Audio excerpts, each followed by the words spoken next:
Hello and welcome to the transcription explanation of this design. I'm really happy with how well it turned out, and I think tattoos always look super good done in this swirly sort of tribal design. And the natural squishing and stretching of the skin still looks really good with all of these tapered arcs and curvy lines.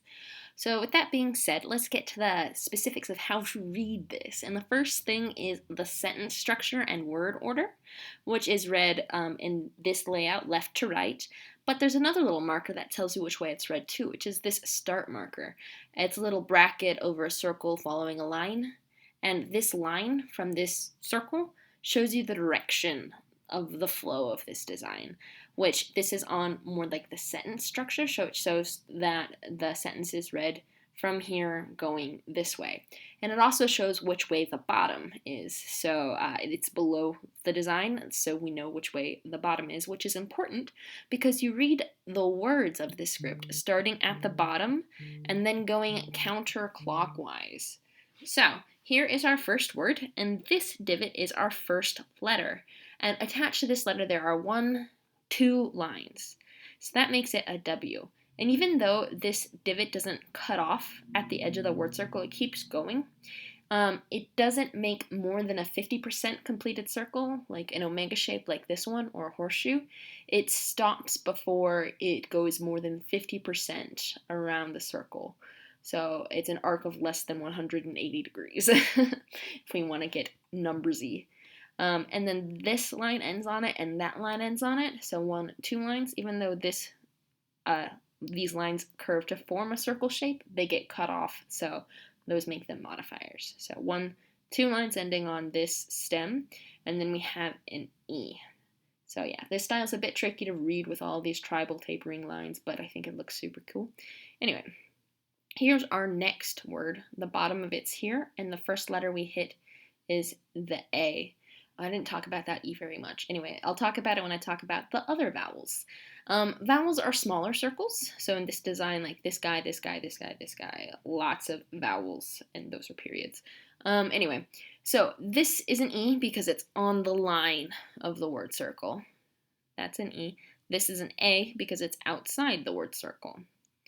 I's have a line going inwards towards the center of the word circle. So this is an I, and this is also an I, even though they're going in opposite directions, because the middle of this word is here, and the middle of this word is here. So yeah, those are vowels. So we have the A here. Then we have this shallow divot, like this one, with 1, 2, 3 dots. So that would be an R, and then another E, just like that one. And then we have an A here, and this is a double letter. Because these lines are doubled up in the same thickness, that means it's the same letter twice. So we're going to count up the dots that are on this word, which are 1, 2, 3 dots. So that would be a double L. So A double L, all. So we are all. And then here's our big word of this design. We have another stacked stem here, except they're two different thicknesses. So yeah, this line is thicker than that one. That means they're two different letters, unlike these two, which are the same thickness and are the same letter twice.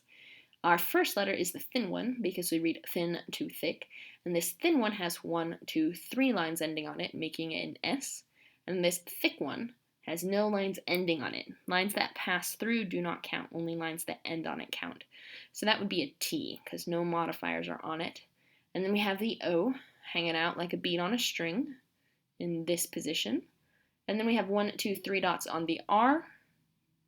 And then we have the I talked about, another E just like that, and then another S with 1, 2, 3 lines on it. So there is S-T-O-R-I-E-S, stories. Here's the I for in, and then the N is a circle inside the word circle with 1 line modifier. Then we have a TH, the circle on the line of the word circle, like this, with no modifiers, and then an E just like the other E's.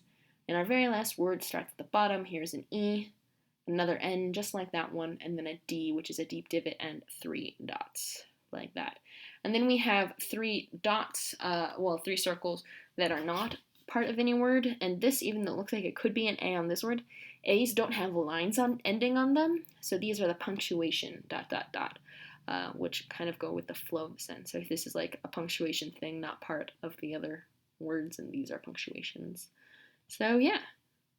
We are all stories in the end. ... is what this design says, and I hope you like it. Bye.